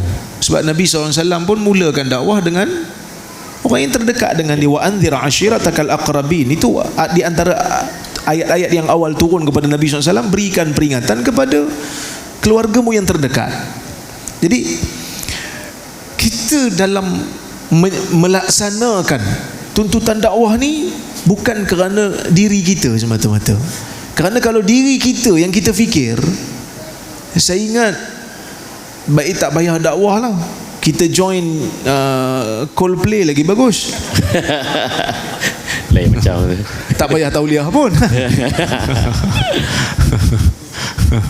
Tapi daripada awal kita kena set betul-betul. Saya buat kerja ni kerana saya nak mengutip pahala daripada jalan ni, sebanyak mungkin pahala. Walaupun selepas kita mati nanti, kita cuba untuk mengutip pahala. Kan dulu saya pernah sebut Hamka umpamanya, waktu masih dihidup, macam-macam tekanan dia terima, macam-macam cabaran dia terima. Kata orang Indonesia tu, tantangan dia terima. Tapi setelah dia meninggal dunia, pemikiran dia masih lagi bergerak dan berjalan, dan dia mengutip pahala atas apa yang dia tulis. Orang membuat seminar, berbincang tentang pemikiran dia, menulis tesis, menulis jurnal, berbincang tentang sumbangan Hamka dalam masyarakat Nusantara, bukan hanya di Indonesia. Ya. Maka kalau orang kata kita nak buat macam mana, inilah yang kita kena buat. Tapi orang duk kata kat kita macam-macam, biarlah. Orang kata kita macam-macam pun, setakat ni alhamdulillah makan masih sedap. Kan, lepas ni kata ada jamuan kan, Si Arab dia kata nasi Arab pada lepas ni kan. Tapi untuk panel je lah. Fras. Tapi secara umumnya, apabila ada golongan yang menentang kerja amar ma'ruf dan nahi mungkar ini, kita boleh golongkan kepada dua golongan. Golongan yang pertama, golongan yang jahil. Mereka tak tahu.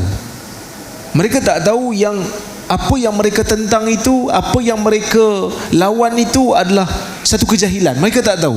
Kerana mungkin mereka terkesan dengan propaganda yang dilakukan oleh orang-orang yang tertentu. Maka mereka ini mudah-mudahan diampunkan atas kejahilan mereka kalau mereka betul-betul tak tahu. Tapi kalau malas, itu tanggungjawab mereka pada Allah. Yang kedua, ada manusia yang memang jahat, menyebarkan benda yang tak betul. Ini berlaku kepada Nabi SAW ketika mana berdepan dengan Quraisy. Bukan Quraisy tak tahu Nabi cakap betul.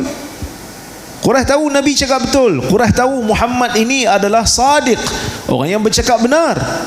Tetapi mereka memesongkan hakikat. Dengan cara apa? Dengan cara memberikan labelan.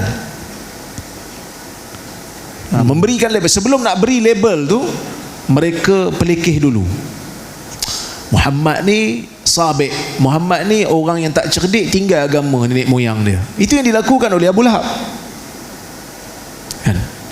Bahkan sebelum daripada itu pun, ketika mana Nabi Ibrahim mula dakwah, apa kata kaum Nabi Ibrahim kepada Nabi Ibrahim? Qalu sami'na fata yadhkuruhum yuqalu lahu Ibrahim. Sewaktu berhala itu dipecahkan, kaum Nabi Ibrahim tengah kelang kabut nak cari siapa yang buat ni. Man fa'ala hadza bi alihatina, siapa yang buat benda ni pada Tuhan-Tuhan kami, menurut pandangan mereka lah, sedangkan itu bukan Tuhan. Apa kaum dia kata? Qalu sami'na fata, kami dengar seorang budak muda, yuqalu lahu Ibrahim. Entah nama dia siapa, entah Ibrahim. Ada unsur perlekehan, ada unsur perlecehan. Budak lagi, muda lagi. Sedangkan muda ataupun tua itu bukan penentu kepada kebenaran. Kebenaran itu perlu dilihat pada hujah. Yang kedua, mereka akan guna labelan lah, seperti mana Nabi SAW dilabel dengan berbagai labelan dan tomahan. Mereka akan gunakan dengan sebaik mungkin media yang mereka ada. Berlaku juga kepada pendakwah-pendakwah hari ini. Saya tak katalah mereka itu mengikut Quraisy, tetapi taktik yang sama digunakan. Gunakan labelan Wahabi kan? Saya terkejut bila ada orang bukan Islam pun, bila tak puas hati dengan orang Islam, dia tu Wahabi, dia pun pandai. Kan? Yang lebih parah tu Ibnu Taimiyah bilang Wahabi juga. Wahabi juga. Padahal Ibnu Taimiyah awal lagi. Lagi awal. Kan? Itu semua benda yang normal bagi saya. Sidang kalam sahabat kita Nodrus, Ustaz Nodrus, dia ada insya-Allah ada sesi dia nanti. Mengaku Asy'ariyah, bukan Salafi, bukan Hambali. Dia pun mengaku Asy'ari. Wahabi juga. Semua di label satu bakul.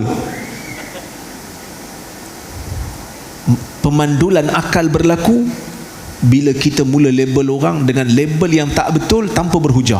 Boleh label, tapi hujah dulu. Kita label orang Syiah, kita label orang Khawarij, tapi kita nyatakan bukti.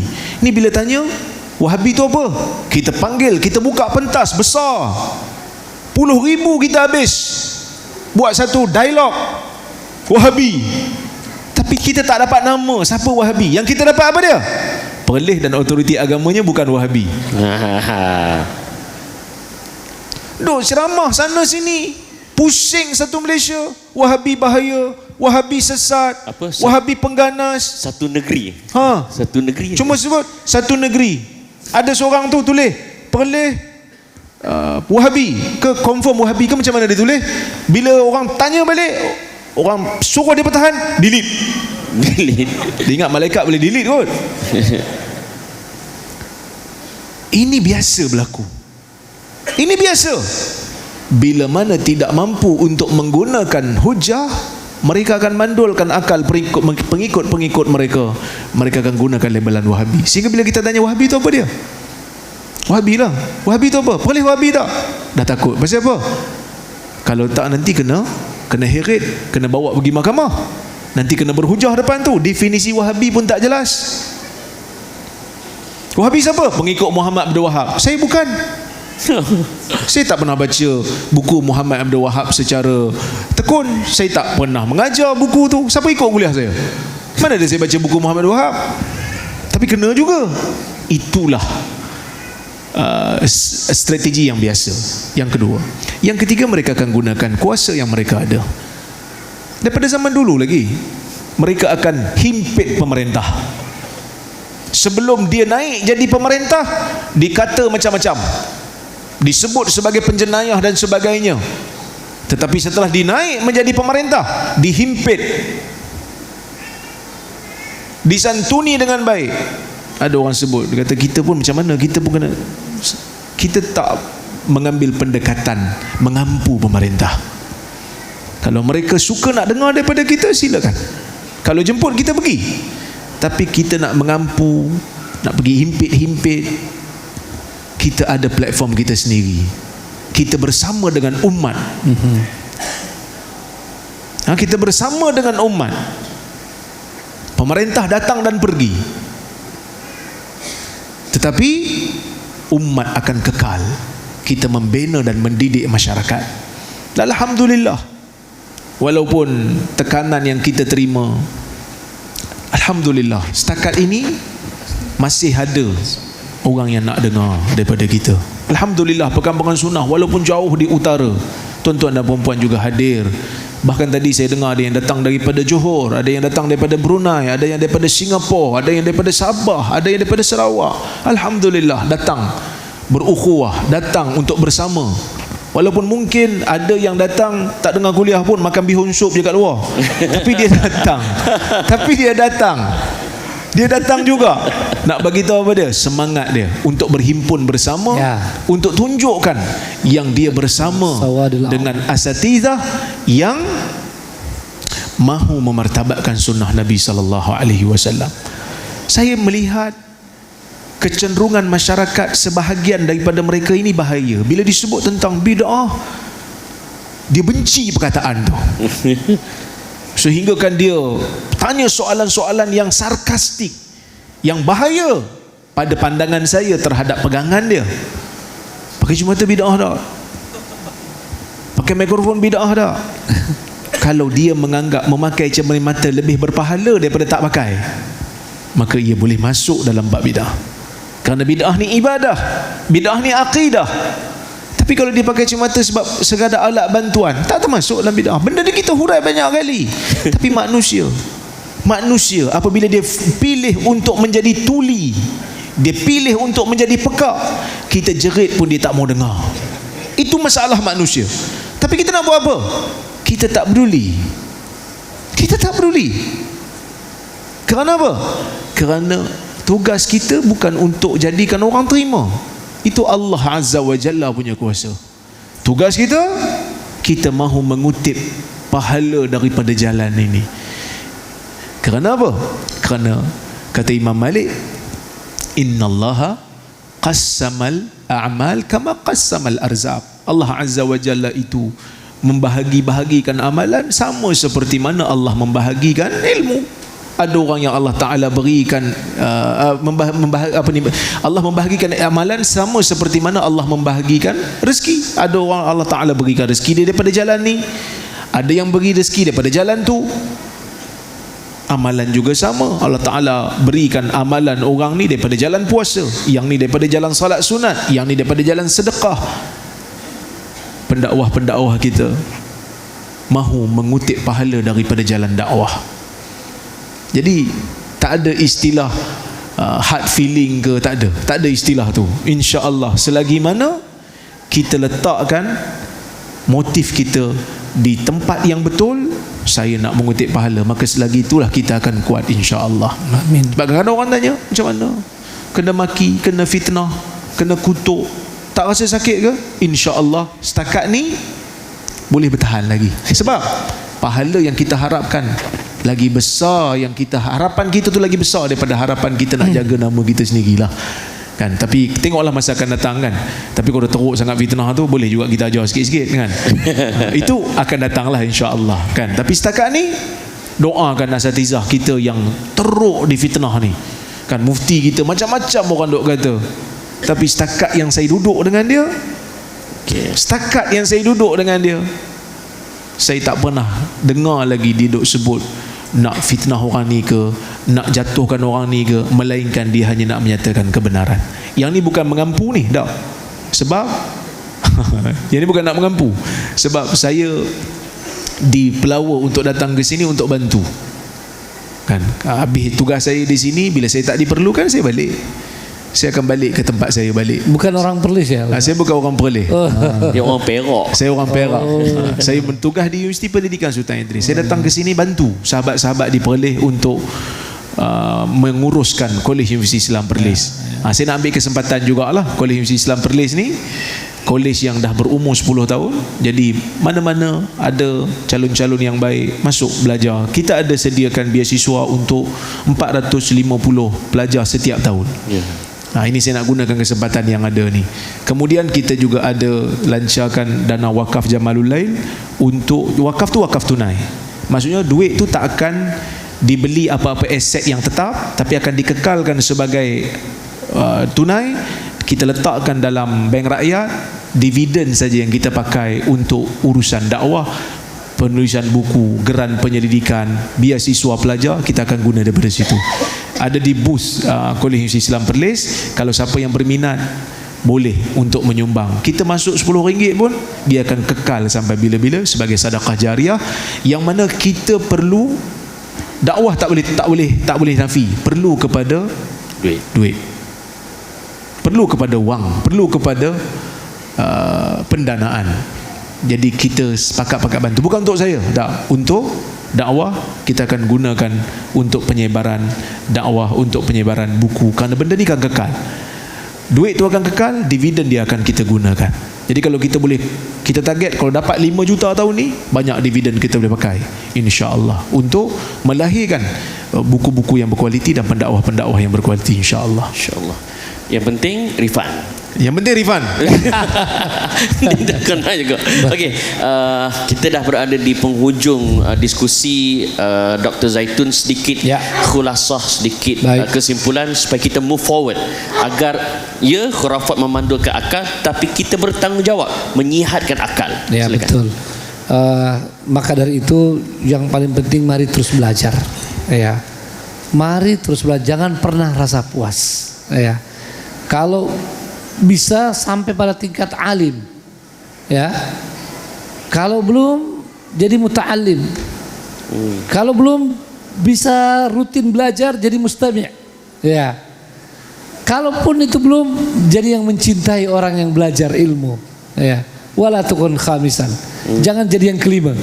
Tak alim, tak jadi alim, tak jadi muta'allim, tak jadi mustami', tak jadi muhib, ya. Jadi mari, ya. Yang kedua, dalam perspektif ilmu ada 4 golongan manusia.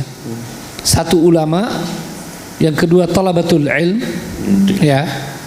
Ulama ini yang masya Allah maraji' kita, ya, para ulama-ulama yang luar biasa, yang sangat takut pada Allah SWT dan mendalam ilmunya, ya. Yang kedua adalah talabatul ilm, para da'i, mereka yang boleh mengerti dalil tapi belum sampai derajat para ulama, ya. Yang ketiga orang awam tapi tahu dia memilih untuk belajar dengan siapa, ya. Yang dia selalu peduli ustadz atau ulama yang dia ikuti selalu memperhatikan dalil, ya.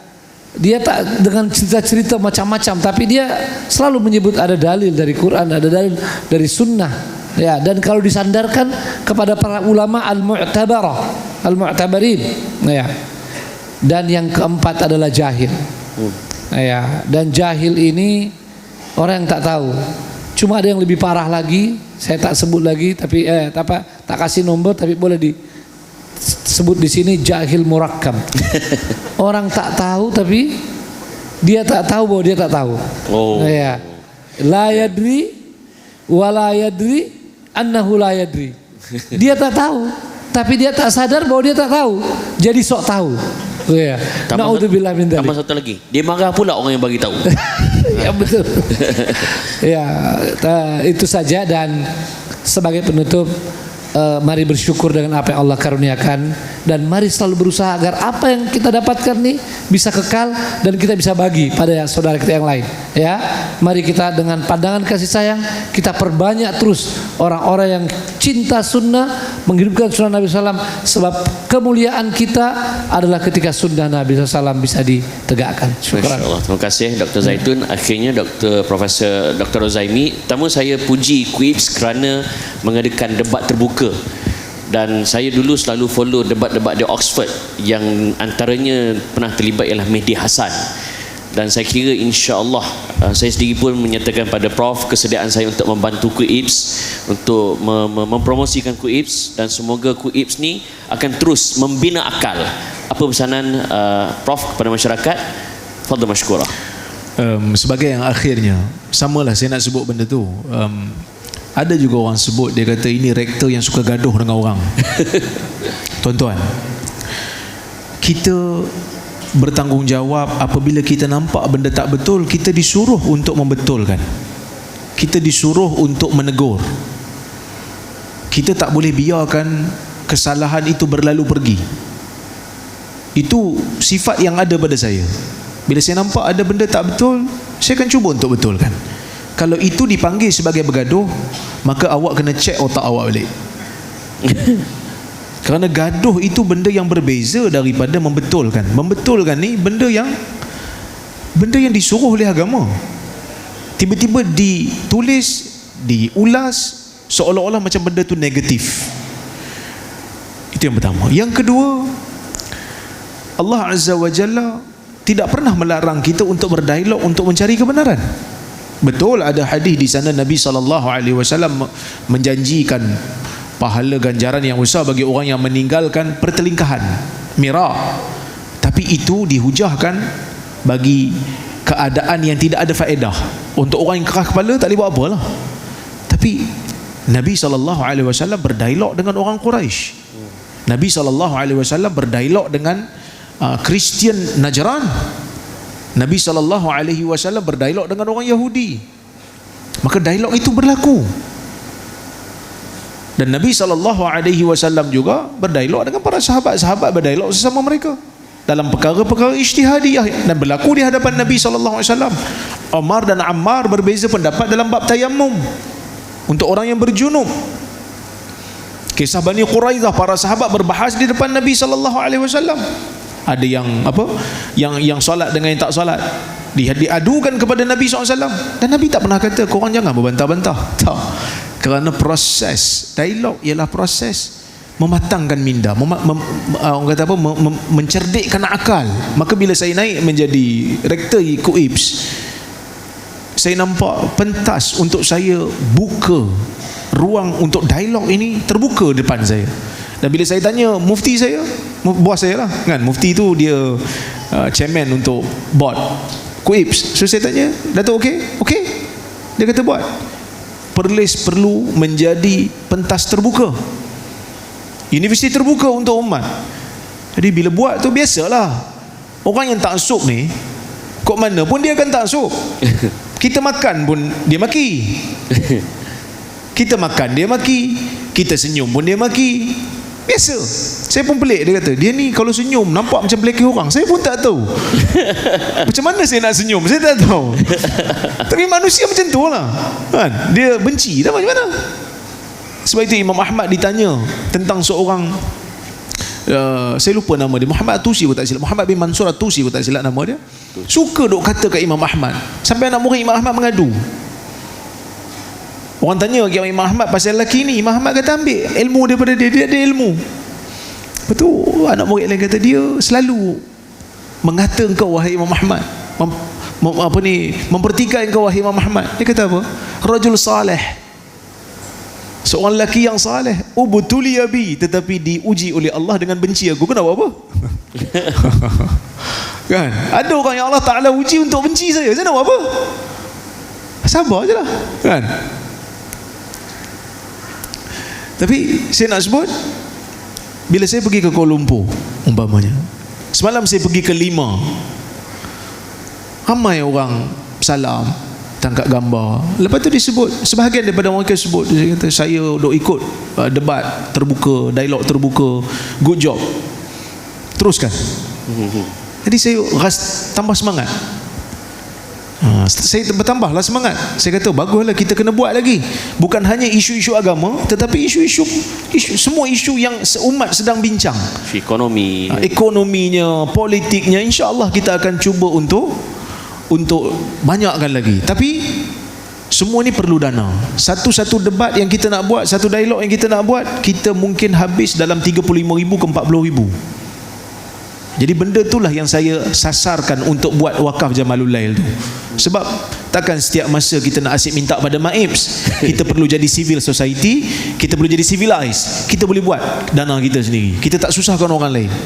Kan yang mana yang tengok secara live tu, kalau boleh bantu. Kerana dewan perlu sewa, PA system perlu sewa, yang datang tukang pasang-pasang ni pun kita kena bayar overtime. Staff-staff Kuib ni pun sampai 2 pagi, 3 pagi dia orang pasang PA system. Kan? Kita kena bagi juga overtime kat dia orang. Masa antum tuan-tuan dan perempuan sedang tidur, dia orang pasang apa, nak bagi elok benda tu kan. Kita datang esok melenggang aja. Makan perlu diberi, sarapan kena ada. So benda-benda tu memerlukan belanja. Jadi saya akan semangat kalau tuan-tuan memberikan sokongan. Saya sebut juga, ada seorang datuk dekat KL, dia sebut kat saya, dia kata well done, you buat benda yang bagus. Saya kata kat dia, tapi kena kecam lah tu. Tak apa, mula-mula, dia kata. Masa kita nak kayuh basikal, dia kata, masa kayuh nak basikal, mula-mula tu berat, sebab momentum belum ada. Tapi bila dah mula dia bergerak, you kena kayuh 2 kali, dia akan bergerak. You kena teruskan. Jadi sebab itu Kuibs akan menjadi, insya-Allah akan menjadi medan untuk pentas terbuka untuk orang berbeza pendapat. Orang pernah tuduh kita sesat, orang pernah tuduh kita Wahabi, orang pernah kecam kita, orang pernah tarik tauliah kita. Kita jemput mereka, kita santuni mereka, kita beri mereka makan, kita jadikan mereka tetamu, kita hormat mereka, dan kita hantar mereka balik. Islam suruh kita menyantuni tetamu. Kita berbeza. Mungkin mereka akan tengok, kita kata kat dia macam-macam, tapi dia datang kat, bila kita datang kat dia, kita layan dia layan kita dengan baik. Islam suruh kita bersifat begitu. Insya-Allah, doakan kami akan terus melangkah ke depan, insya-Allah. Terima kasih banyak kalau ada salah dan silap. Sorry kalau ada salah dan silap. Terima kasih banyak atas jemputan. Terima kasih kami.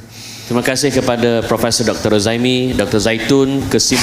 Kesimpulannya pertama tuan-tuan, khurafat adalah satu amalan yang kita mesti bendung dalam apa jua cara. Kedua, terkadang dalam kita menangkis, membendung khurafat, ada hujah-hujah yang sangat-sangat lemah, malah membodohkan akal. Maka tindakan kita adalah menyebarkan ilmu. Yang ketiga, tuan-tuan perempuan, adalah tugas dan tanggungjawab kita lah untuk memandaikan akal, bukan hanya mengharapkan orang lain. InsyaAllah kita akan bertemu lagi pada pagi esok untuk hari kedua perkampungan sunnah, di mana tuan-tuan akan bersama dengan Tuan Syekh Al-Fadil, Tuan Wan Syukri, Wan Ismail. Dia akan berbicara kuliah subuh tentang khurafat yang dianggap agama. Apa dia? Teruskan, bukan menonton duduk biasa TV kan. Teruskan bersama dalam perkampungan sunnah yang ke-8. Terjumpa lagi. Assalamualaikum warahmatullahi wabarakatuh. Takbir. Jom kita